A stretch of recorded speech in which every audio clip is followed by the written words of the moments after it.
Ini dia, Purwokerto, kota yang akhir-akhir ini banyak disebut sebagai kota paling nyaman di Indonesia. Karena kepopulerannya, banyak yang mengira bahwa Purwokerto adalah kota atau kabupaten yang berdiri sendiri. Padahal, Purwokerto adalah kecamatan yang sekaligus menjadi ibu kota dari Kabupaten Banyumas.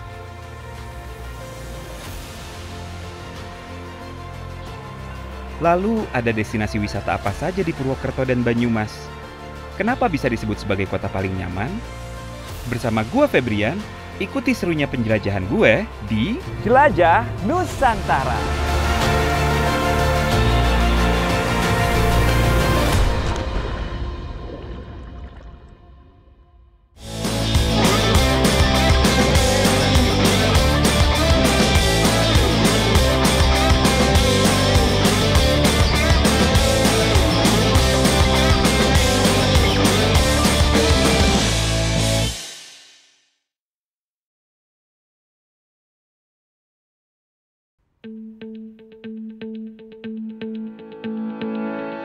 Akhirnya, gue menjejakkan kaki di kota ini.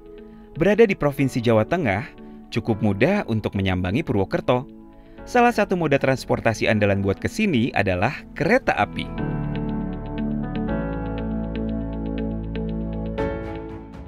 Karena letak geografisnya yang tepat berada di bawah kaki Gunung Slamet, Purwokerto memiliki udara yang sejuk dan masih segar.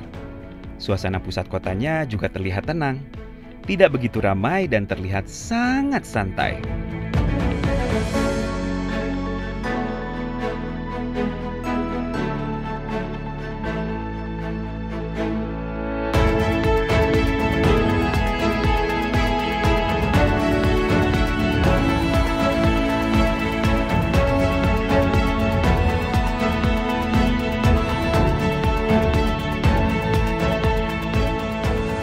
Purwokerto juga dikelilingi oleh perbukitan yang hijau dan sawah yang luas, menciptakan lanskap yang menenangkan dan menawan. Sobat pesona yang berasal dari barat dan timur Pulau Jawa bisa menjangkaunya dengan mudah. Dari Jakarta jaraknya hanya sekitar 5 jam perjalanan. Dari Surabaya sekitar 7 jam. Dan dari Yogyakarta lebih dekat lagi, cuma sekitar 2 jam perjalanan. Gue udah janjian sama teman-teman gue dari komunitas cliff jumping Purwokerto nih Sobat Pesona. Katanya ada banyak spot buat cliff jumping di sini. Curug Telu berada di Desa Karangsalam, Kecamatan Baturaden.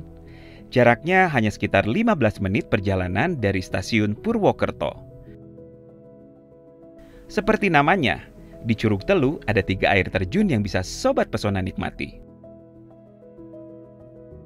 Nah, sesampainya di kawasan air terjun, Sobat Pesona harus terlebih dulu trekking. Air terjun pertama yang akan dijumpai adalah Sendang Bidadari.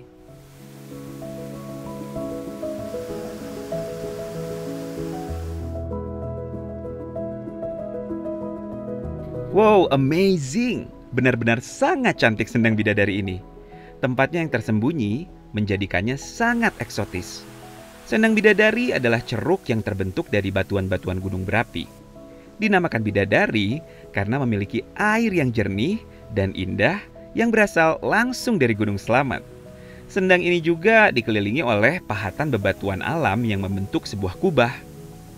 Sobat Pesona, masyarakat sini menamai tempat ini adalah Sendang Bidadari karena lokasinya yang tersembunyi. Makanya dipercaya katanya di sini banyak bidadari pada mandi. Sobat Pesona yang pengen lari dari rutinitas, Curug Bidadari ini cocok buat kalian yang sedang mencari energi positif untuk healing yang menenangkan. Sedikit turun dari Sendang Bidadari, ada Kedung Pete. Turun lagi, ada Curug Telunya sendiri yang memiliki air terjun paling tinggi. Tapi kita nggak mau berlama-lama di Curug Telu, karena kita mau cliff jumping di Kedung Pete. Halo Mas Kevin, Halo, Mas kita ketemu juga. Iya, Ini dari Cliff Jump Purwokerto ya? Teman-teman di mana? Di bawah? Udah di bawah. Mas Kevin, sebelum kita ketemu sama teman-teman Cliff Jump di bawah dan nanti aku juga mau coba ya. Pasti Sobat Pesona di rumah juga penasaran. Kalau misalnya kita mau cliff jumping nih, apa sih yang harus dipersiapkan? Pertama yang harus dipersiapkan itu kita harus pemanasan biar otot-ototnya nggak tegang dan ya menghindari cedera. Menghindari cedera. Betul. Kalau posisi sendiri kan kita gimana nih kalau loncat kan? Gimana? Kadang sering panik kan. Iya, panik. Posisi lompat saat mau jatuh mau sampai ke air kita harus rapet Mas. Biar nggak sakit di telapak tangan atau yang lainnya. Biar kaki juga rapat. Kakinya otomatis harus rapat. Rapat juga ya, tangan juga rapat ya. Iya, jadi biar aman ya. Dan nggak boleh cedera. panik. Gue udah nggak sabar nih, Sobat Pesona, kita langsung ke bawah aja gimana? Ready? Siap? Oke, siap. Ayo. Oke.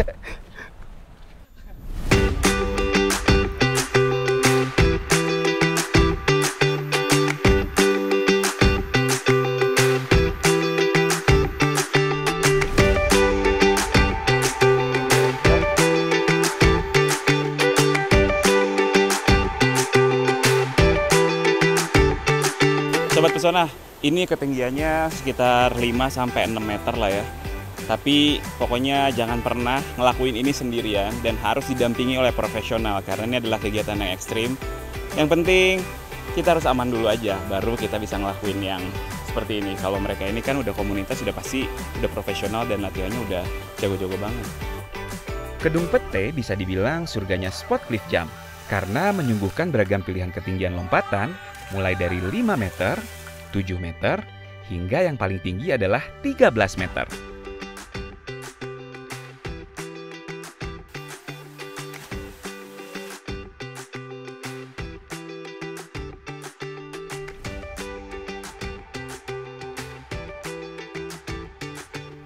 Disarankan bagi Sobat Pesona yang belum pernah melakukan cliff jump, penting untuk melakukan cliff jump dari ketinggian paling rendah terlebih dahulu. Teman-teman dari Cliff Jump Purwokerto udah pada nggak sabar sepertinya. Mereka langsung aja pada terjun.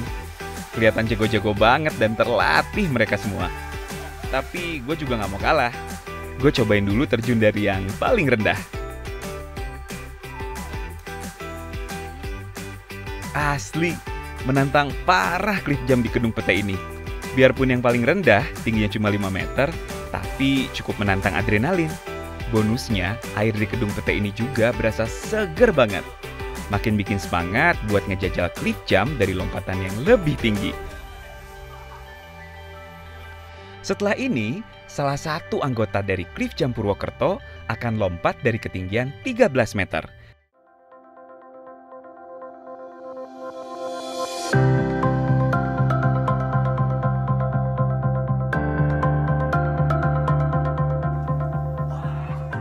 Komunitas Cliff Jump Purwokerto ini nggak seperti komunitas pada umumnya.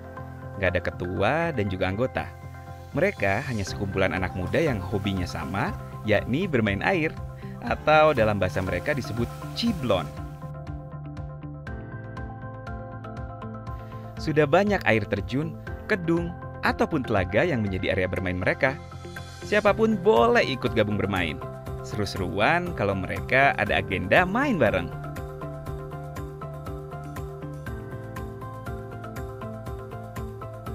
Berikutnya, salah satu teman dari Cliff Jump Purwokerto sudah bersiap di lompatan yang paling tinggi. Oh, nggak cuma jumping biasa, dia juga bisa menunjukkan gaya. Cakep banget, seperti atlet loncat indah. Satu kata, luar biasa. Benar-benar bikin sport jantung. Tapi ada sensasi lain ketika gue bisa lompat dari ketinggian 5 meter dan mendarat dengan sempurna di kolam Kedung Pete. Tapi harus selalu ingat ya Sobat Pesona, hati-hati kalau mau cliff jump seperti ini. Harus benar-benar di tempat yang juga direkomendasikan untuk olahraga ekstrim seperti ini.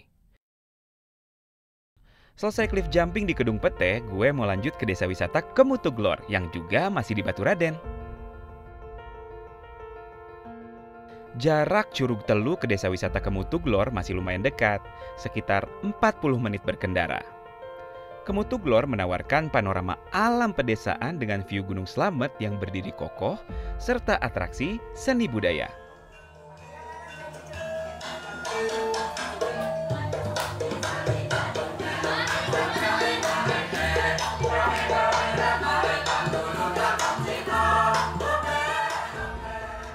Seperti embung pada umumnya, embung jelita digunakan sebagai sarana irigasi pertanian warga.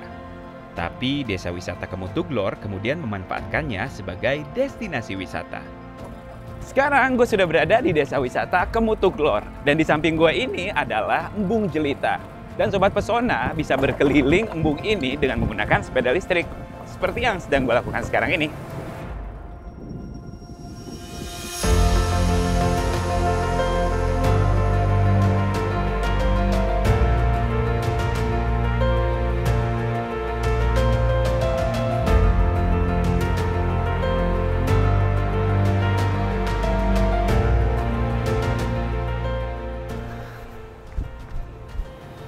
Sobat Pesona, udah lapar nih gue. Kayaknya saatnya untuk kita mengisi perut dengan kuliner khas dari Desa Wisata Kemutuglor. Namanya katanya segalamot. Apa ya segalamot itu? Gue juga penasaran sih. Yuk ikutin gue. Halo Bu, saya Febrian dari Jelajah Nusantara. Saya Bu Yani dari Desa Wisata Kemutuglor. Itu segalamotnya sudah saya siapkan. Oh gitu, ya udah. Kita cicipi bareng-bareng. Mari Bu. Ayo. Ayo. Ini nih, namanya besek segalamot. Terdiri dari nasi jawuk, lauknya ada ayam, ikan peda, ada sayur pepaya juga. Dan ini nih sambal terasinya.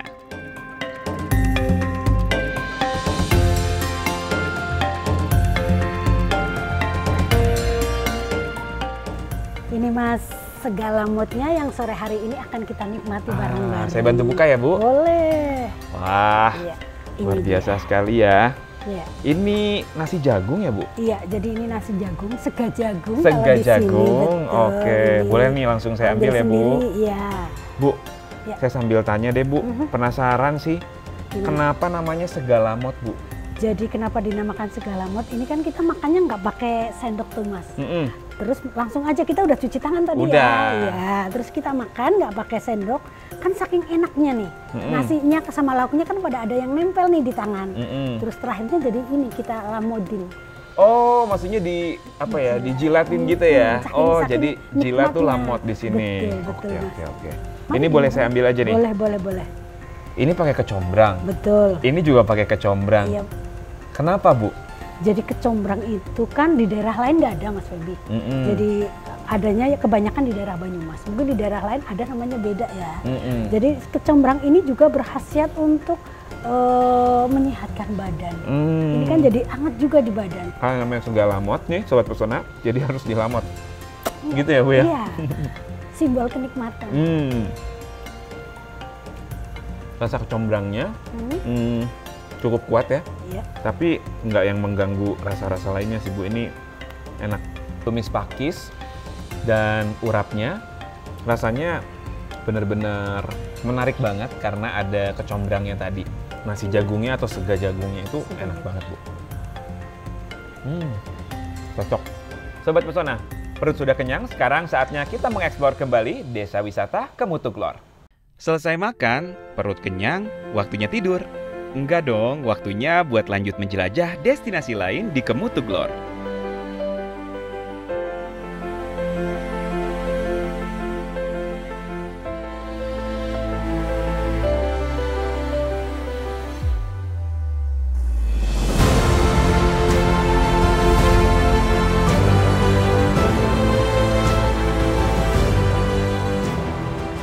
Sobat Pesona, untuk melengkapi keseruan di Desa Wisata Kemutuglor, kita sekarang akan menikmati pesona keindahan kaki Gunung Slamet dengan off-road menggunakan jeep. Let's go!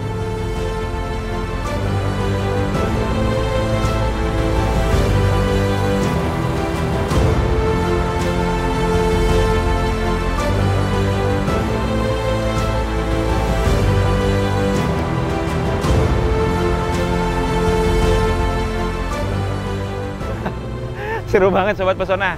Ini berasa naik ombak banyu ya. Jalannya goyang-goyang gitu. Karena memang off-road, tapi karena jeepnya proper, jadi kita bisa sekalian nikmatin suasana yang benar-benar adem banget gitu ya.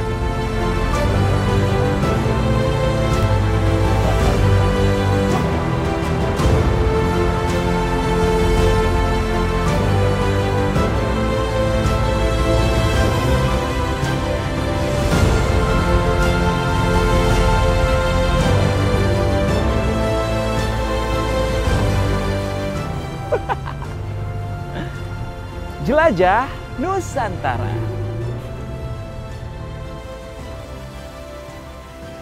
Wuhu, seru banget Sobat Pesona.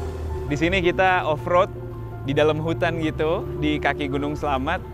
Dan memang benar-benar pengalaman yang menurut gue sih tidak akan pernah terlupakan ya. Jadi suatu hari nanti kalau Sobat Pesona mampir ke sini, jangan lupa untuk cobain off-road dengan jeep di Desa Wisata Kemutuglor. Setelah menjelajah Desa Wisata Kemutuglor seharian penuh, saatnya buat istirahat.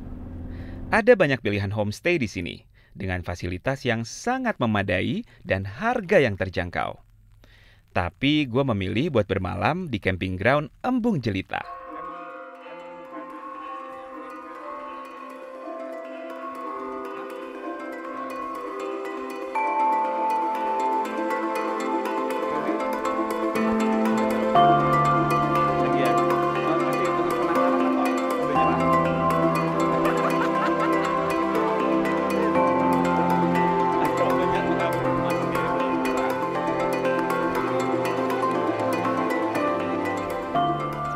Buat Sobat Pesona yang berkunjung ke Desa Wisata Kemutuglor, nggak perlu takut buat kemalaman, karena di sini banyak banget pilihan homestay yang nyaman dan juga terjangkau. Tapi malam ini gue memilih untuk menginap di camping ground yang ada di Embung Jelita ini. Sama seperti tagline yang ada di sini di Desa Wisata Kemutuglor, Silir Semedulur, yang artinya adalah angin yang sejuk gitu, sepoi-sepoi, dan persaudaraan. Di camping ground ini gue bisa ngerasain eratnya persaudaraan bersama dengan orang lain yang menginap di sini, dan juga angin yang sepoi-sepoi dan sejuk.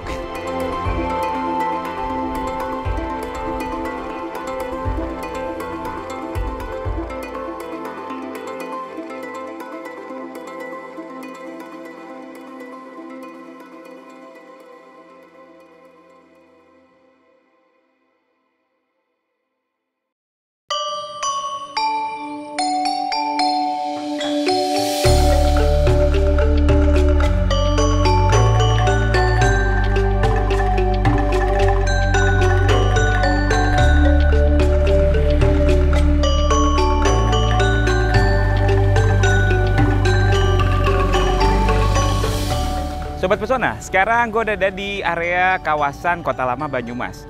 Dulu tempat ini merupakan ibu kota dari Kabupaten Banyumas, sebelum akhirnya dipindahkan ke Purwokerto.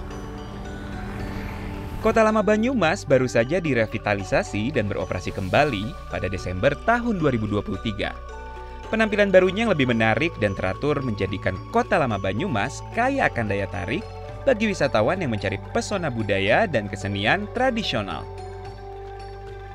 Di sini ada banyak bangunan yang menjadi cagar budaya yang memikat, seperti Gedung Balai Kota, Sumur Tua, Museum Wayang, Masjid Agung Nur Sulaiman, dan juga Kelenteng Buntek Bio.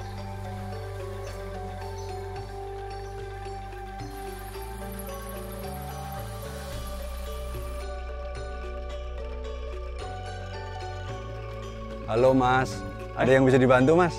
Halo Pak, saya Febrian dari Jelajah Nusantara. Saya Pak Yudhistira, Camat Banyumas. Oh, sama Pak. sini. Gini Pak, saya tuh dikasih tahu katanya di sini ada sumur, Mas. Tapi saya cari-cari kok belum nemu ya. Oh iya, di kompleks ini Mas. Iya. Tempatnya tuh di sana tuh. Oh di sana. Iya. Boleh kita ke sana Pak? Ayo boleh, boleh. Yuk. Ah, ini Mas, yang namanya sumur Mas di dalam sana. Di mana Pak sumurnya? Ah itu tuh yang kecil. Yang kecil. Katanya kalau misalnya orang-orang yang datang ke sini itu menimba di sumur, Ya. terus habis itu dapat airnya, doanya terkabul. Itu benar nggak Pak? Ya, sebagian masyarakat mempercayai bahwa itu adalah sebuah keberkahan. Kita coba langsung Pak, saya timba Boleh, airnya. ya. Boleh masuk Pak? Boleh. Oke. Oh di sini Pak. Ya, Pak ini. sumur kan biasanya gede Pak, kok ini kecil sih Pak? Ya, itu justru yang menariknya di sini. Karena cara mengambil airnya tidak pakai timba dan menggunakan batok kelapa. Dalamnya sekitar 3 meter. Mas. Oh ya, tadi udah berdoa belum? Saya Dalam berdoa hati? dulu, Pak, ya, dalam hati ya. Sebentar aja Pak. Ya, Oke Pak, sudah. ya, ya. Ayo, ini nanti Masnya Oke. menurunkan ini batok kelapanya, kemudian nanti ditarik. Kelihatan Mas? Gelap. Gelap sih. Gelap. Coba ya. Jadi faktanya memang tidak semua orang mendapatkan. Oke. Kalau musim kemarau kemungkinannya lebih kecil dibanding musim hujan. Kemudian cara mengambilnya mungkin kurang dalam atau pas miring batoknya bisa. Menurut Bapak saya dapat nggak? Kayaknya karena doanya tulus ikhlas, Mas dapat ini. Kita coba ya Pak. Ya. Saya tarik ya. Ya, 1, 2, 3. alhamdulillah Dapat, Pak. Dapat, Mas. Ya. Berarti doanya kita semua sehat terkabul Pak. Ya, doanya kita semua sehat terkabul. Oke, Sobat Pesona, tadi gue udah mencoba untuk menimba di sumur Mas dan ternyata berhasil. Kita aminkan yang positifnya dan kita amit-amitkan ya Pak yang Ya. negatifnya. Abis ini gue masih bakal eksplor di sekitar Banyumas, jadi jangan kemana-mana, ikutin kita terus. Di kota lama Banyumas ini juga terdapat Pojok Mas Tama, sebuah ruang kreatif untuk pertunjukan seni budaya dan pusat ekonomi kreatif. Untuk pertunjukan seni budaya, ada ragam kesenian yang sering ditampilkan di tempat ini, termasuk ragam tari kreasi dengan iringan calung, alat musik tradisional Banyumas.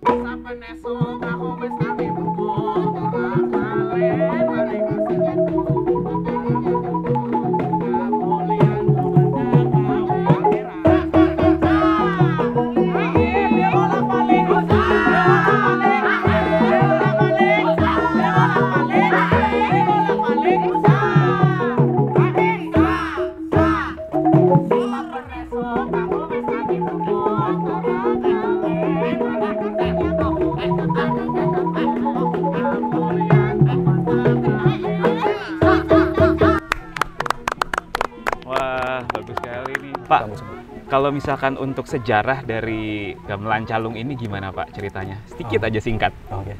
Kalau gamelan calung memang dulu sebagai salah satu khas dari Banyumas dulu untuk mengiringi juga tari lengger yang waktu itu di sini selain ada badutan tapi penarinya adalah laki-laki yang awalnya dulu. Oke, gitu ya. Jadi awalnya memang untuk mengiringi gitu ya. Oke Pak Gus, terima kasih banyak untuk informasinya. Mudah-mudahan alat musik calung ini akan terus bisa dilestarikan. Dan tadi kan saya lihat kayaknya anak-anak SMK nih Pak. Betul. Yang mempertunjukkan gitu ya. Mudah-mudahan sih kedepannya akan bisa terus dari generasi ke generasi alat musik calung ini tetap bisa dilestarikan. Terima kasih banyak ya Pak. Sama Pak. Parikane ilo gondang.